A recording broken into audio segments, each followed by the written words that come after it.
नमस्कार माझ्या प्रेमळ स्वामी भक्तांनो, आज मी तुम्हाला स्वामींची गोष्ट सांगणार आहे। त्यातून तुम्हाला काही स्वामी चांगला संदेश देणार आहेत।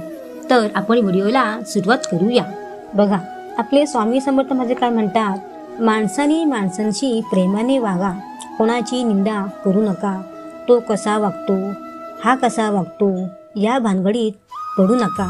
तुम्हाला जी माणसे हवीशी वाटतात ना, ती तुम्हाला कधीच भेटत नाही।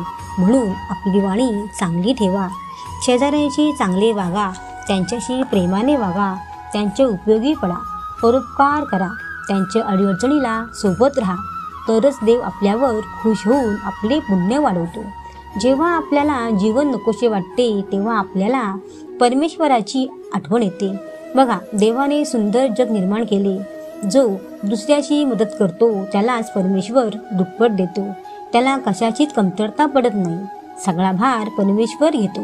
कदाचित माणसे ही आपल्या कामापुरती असतात, पण देव तसा नसतो। आपण फक्त माणसाशी प्रेमाने वागायचे। आपण कोणाशी कसे बोलतो, कसे वागतो, शिव्या देतो, निंदा करतो, त्याचा परमेश्वर त्यांचा बरोबर हिशोब लिहून ठेवतात। आपण फक्त या लोकांशी चांगले वागायचे, बाकी सर्व आपले पाहायला आपले स्वामी महाराज आहेत। आपण फक्त देवांकडे लक्ष द्यायचे, ऐकायचे आणि चांगली त्यांची भक्ती करायची। जिथे कोणाचेच काही चालत नाही ना, तिथे स्वामी भक्तीशिवाय पर्यायच नाही। तर चला मग भेटूया पुढच्या व्हिडिओमध्ये। तोपर्यंत श्री स्वामी समर्थ।